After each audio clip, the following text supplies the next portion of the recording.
C'est toi qui nous appelles, Seigneur Jésus, sur ton chemin de lumière et de vie.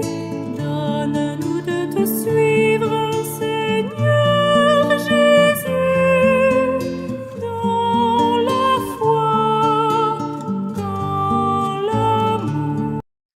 Un cœur partagé ou un cœur ouvert? Où Dieu peut-il régner?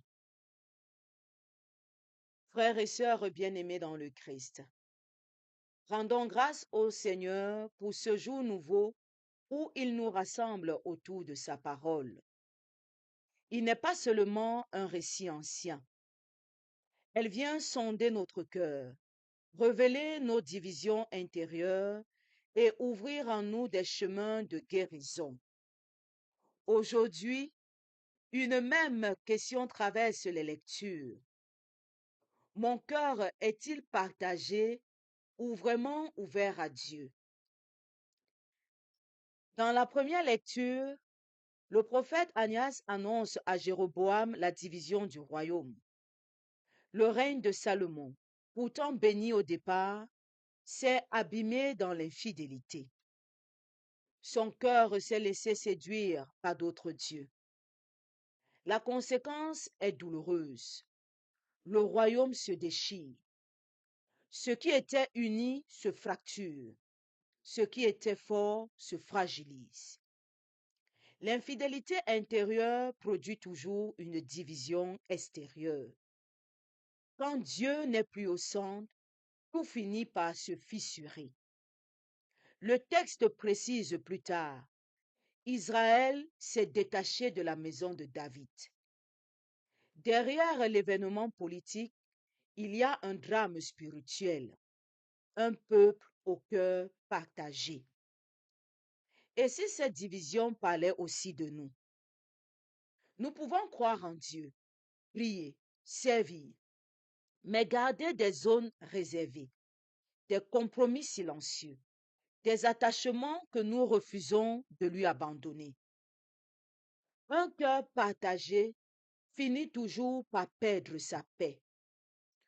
Nous devenons intérieurement divisés, entre foi et peur, entre confiance et calcul, entre obéissance et compromis. L'Évangile, selon saint Marc, nous présente un homme sourd et qui parle difficilement. On le conduit à Jésus.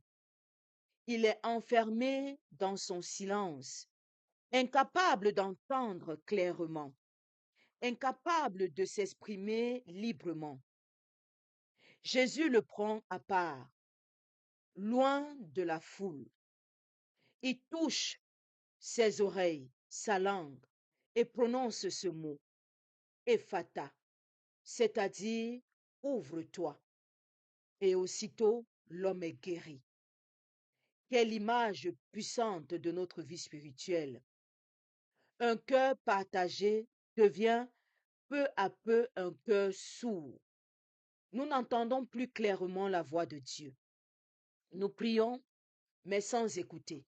Nous parlons de Dieu, mais avec difficulté, sans liberté intérieure. Quelque chose en nous est bloqué. Avant toute mission, avant toute parole, il faut cette ouverture, Ephata. Ce mot, Jésus veut le prononcer sur chacun de nous aujourd'hui. Ouvre-toi. Ouvre-toi à la vérité sur toi-même. Ouvre-toi à la correction fraternelle. Ouvre-toi à la conversion concrète. Ouvre-toi à la confiance. La division du royaume dans la première lecture montre ce qui arrive quand le cœur se ferme à Dieu. La guérison dans l'évangile montre ce qui arrive quand le cœur s'ouvre à lui. Alors la question devient personnelle et directe. Qu'est-ce qui ferme encore mes oreilles à Dieu? Quel attachement, quelle peur, Quelle blessure empêche mon cœur d'être unifié?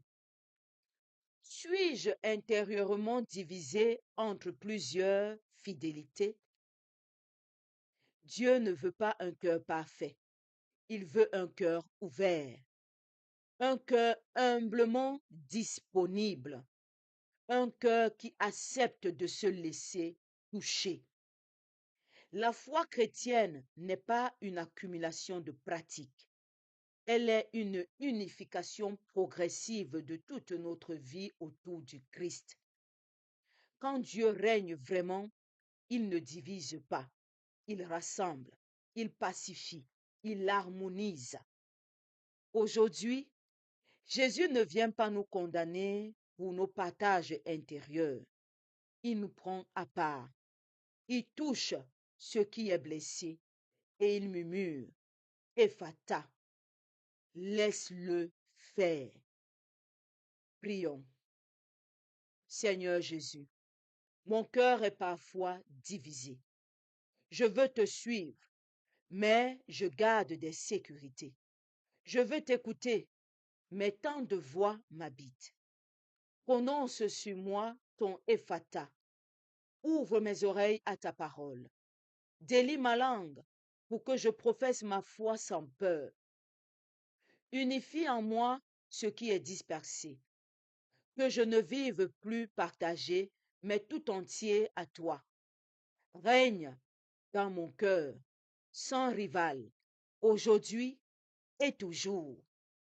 Toi qui vis et règnes pour les siècles des siècles. Amen. Loué soit Jésus-Christ à jamais.